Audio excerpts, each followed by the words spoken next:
Hi guys, நான் உங்க ஸ்னேகா. இது நம்ம ஸ்னேகா லைஃப் ஸ்டைல். இன்னைக்கு என்ன வீடியோ பார்க்க போறோம் அப்படின்னா, நான் போடுற எல்லா ஷார்ட்ஸ்லயும் ஒரு காமனான क्वेश्चन என்ன அப்படின்னா, செர்லாக் எப்படி ப்ரிப்பேர் பண்றது?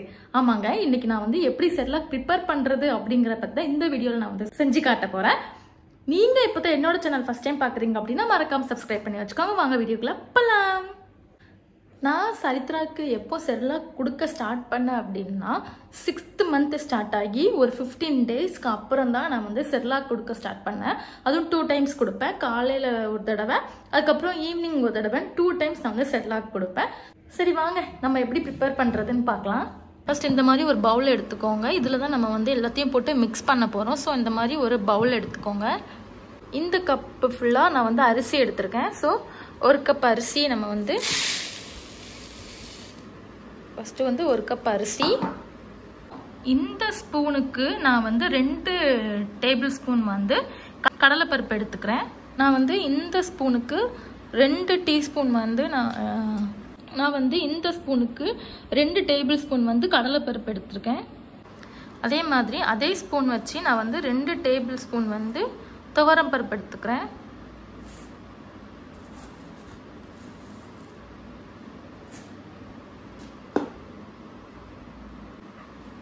அதுக்கப்புறம் 2 டீஸ்பூன் வந்து பாசிப்பருப்பு எடுத்துக்கிறேன்.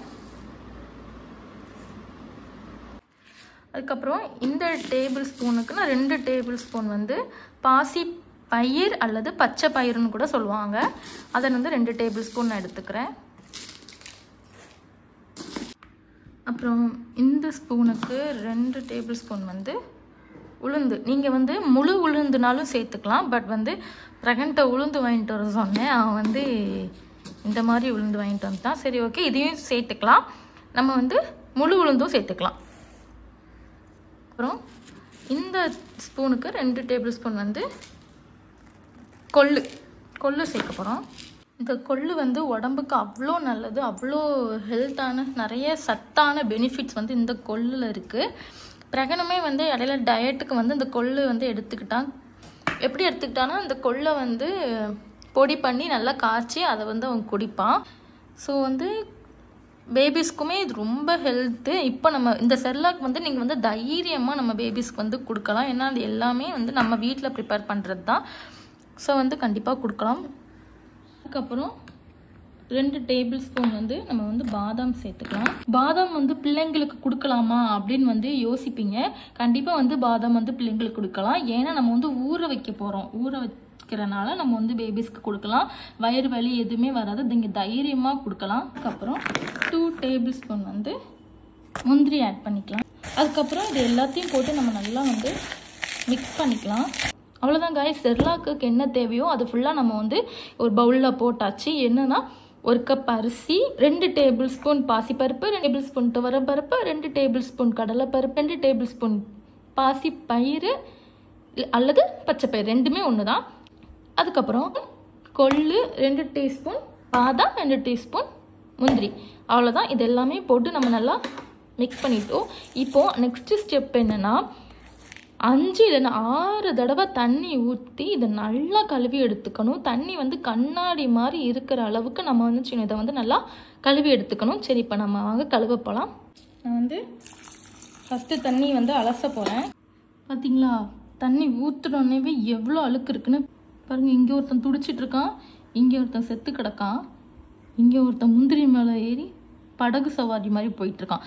இவனுங்களெல்லாம் நம்ம கழுவி தான் துரத்தணும். ஸோ நம்ம வந்து இப்போ 5 இல்லைன்னா 6 தடவை தண்ணி ஊற்றி நல்லா கழுவி எடுத்துக்கலாம்.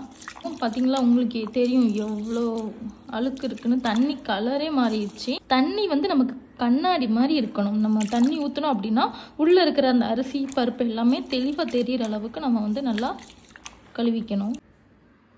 இப்போ நான் தண்ணி ஊற்றுறேன். அந்த தண்ணி வந்து எவ்வளோ கிளியராக இருக்குன்னு பாருங்கள். நம்ம உள்ளே இருக்கிற அரிசி எல்லாமே அவ்வளோ கிளியராக தெரியும். சரிங்களா, ஃபஸ்ட்டு நம்ம தண்ணி ஊற்றும் போது எவ்வளோ வந்து ஒரு மாதிரி ஒயிட்டாக எவ்வளோ அழுக்காக இருந்துச்சு. பட் இப்போ வந்து கிறிஸ்டல் கிளியராக இருக்கிற மாதிரி தண்ணி வந்து அவ்வளோ நீட்டாக இருக்குது. நானும் இதை 7 தடவை கழுவிட்டேன். 8ஆவது தடவை தான் இந்த கிளியர் எனக்கு கிடச்சிருக்கு. இதே மாதிரி நீங்களும் நல்லா கழுவி இவ்வளோ கிளியராக இருக்கணும் தண்ணி. அந்த அளவுக்கு நல்லா நீங்கள் கழுவி எடுத்துக்கோங்க.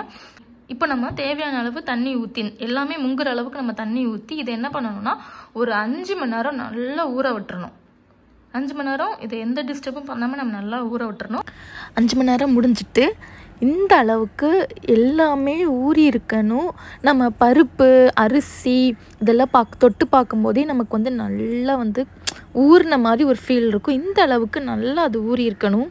அதுக்கப்புறம் வெள்ளை துணியில் வந்து இதை வந்து போட்டு காய வைக்கணும். ஆனால் என்கிட்ட வெள்ளை துணி இல்லைங்கிறதுக்காக நான் வந்து ஒரு 3 தட்டில் வந்து இதே மாதிரி நல்லா ஸ்ப்ரெட் பண்ணி வச்சுக்கிறேன். பட் வெள்ளை துணியில் போடும்போது நல்லா டக்குன்னு ஈஸியாகவே காஞ்சிரும். என்கிட்ட வந்து வெள்ளை துணி இல்லை, அதனால தான் தட்டில் வைக்கிறேன். உங்கள்கிட்ட வெள்ளை துணி இருந்தால் கண்டிப்பாக வெள்ளை துணியில் வச்சுருங்க. இப்போ வந்து நான் நல்லா 3 தட்டிலையும் வச்சுட்டு நான் வந்து வெயிலில் வைக்க போகிறேன்.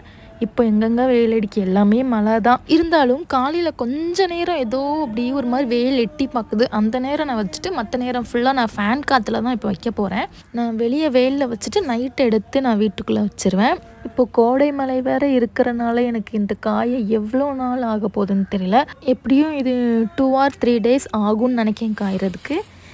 கைஸ் 3 days ஆச்சு எனக்கு இது காய்கிறதுக்கு. இந்த அளவுக்கு ஒரு சொட்டு தண்ணி கூட இல்லாமல் எந்த ஒரு ஈரமும் இல்லாமல் இந்த அளவுக்கு காயணும். அதுக்கப்புறம் இதை நான் என்ன பண்ண போகிறேன்னா நல்லா வறுத்து எடுக்க போகிறேன். ஒரு பாத்திரத்தை அடுப்பில் வச்சு இதை வந்து நல்லா வறுத்து எடுக்கணும். லோ ஃப்ளேம்லேயே வச்சு நல்லா வறுத்து எடுக்கணும்.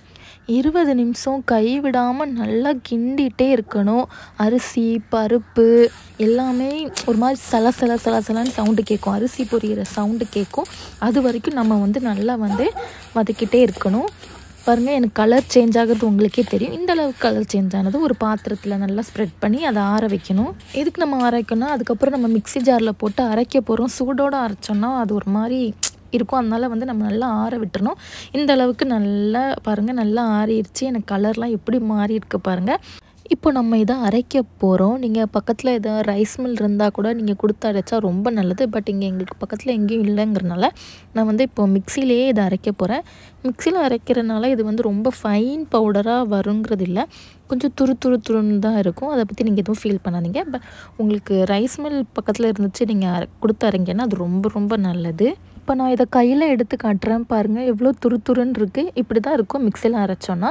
இப்போ இதை நம்ம வந்து ஒரு பிளேட்டில் நல்லா ஆற வைக்கணும். ஏன்னா மிக்சியில் அரைச்சனால ரொம்ப சூடாக இருக்கும். நம்ம இப்படியே வந்து ஸ்டோர் பண்ணி வச்சோம் அப்படின்னா ஒரு மாதிரி ஈரப்பதம் அடித்து கெட்டு போயிடும். அதனால் நல்லா ஆறுனதுக்கு அப்புறம் தான் நம்ம வந்து ஒரு கண்டெய்னரில் ஸ்டோர் பண்ணி வைக்கணும். அவ்வளோதாங்க, செர்லாக் பவுடர் ரெடி ஆச்சு. இனி இதை எப்படி குழந்தைங்களுக்கு கொடுக்கறதுக்கு ரெடி பண்ணலான்னு பார்க்கலாம்.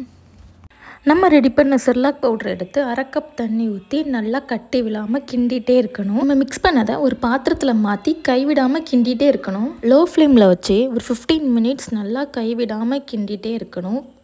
இப்போ பார்த்திங்கன்னா எனக்கு நல்லா பபிள்ஸ் விட்டு நல்லா கொதிக்க ஆரம்பிச்சிட்டு இன்னும் நல்லா கிண்டிகிட்டே இருந்தால் தான் நம்ம செர்லாக் பதத்துக்கு வரும். இந்த செர்லாக் நம்ம வீட்டிலே ப்ரிப்பேர் பண்ணுறதுனால நம்ம பேபிஸ்க்கு வந்து லூஸ் மோஷன் ஆகாது, நல்லாவே வெயிட் கெயின் ஆகும். பார்த்திங்கன்னா நம்ம கிண்ட எப்படி வந்து செர்லாக் பதத்துக்கு வந்துட்டுன்னு கைவிடாமல் கிண்டினா தான் இப்படி வரும், இல்லைன்னா அடி பிடிச்சிரும். எனக்கு கரெக்டாக லோ ஃப்ளேமில் வச்சு 15 minutes ஆச்சு இந்த பதத்துக்கு வர்றதுக்கு. அவ்வளோதாங்க, செர்லாக் ரெடி ஆயிடுச்சு. இப்போ கொஞ்சம் நம்ம ஆற விட்டுட்டு நம்ம வந்து பாப்பாவுக்கு வந்து கொடுக்கலாம். 1 year மேலே உள்ள குழந்தைங்களுக்கு கொஞ்சம் நாட்டு சர்க்கரை அல்லது உப்பு இந்த ரெண்டில் ஏதாச்சும் ஒன்று ஆட் பண்ணி கொடுங்க. 1 வயசுக்கு கீழே உள்ள குழந்தைங்களுக்கு சுகர் ஆட் பண்ணாதீங்க, சால்ட்டும் ஆட் பண்ணாதீங்க. இந்த செர்லாக்கில் நிறைய ப்ரோட்டீன்ஸ் அண்ட் ஃபைபர்ஸ் இருக்கிறனால நம்ம பேபிஸ்க்கு ரொம்ப ஹெல்த்தியானது. இந்த மாதிரி நிறைய வீடியோஸ்க்கு நான் சப்ஸ்கிரைப் பண்ணிக்கோங்க. பாய்.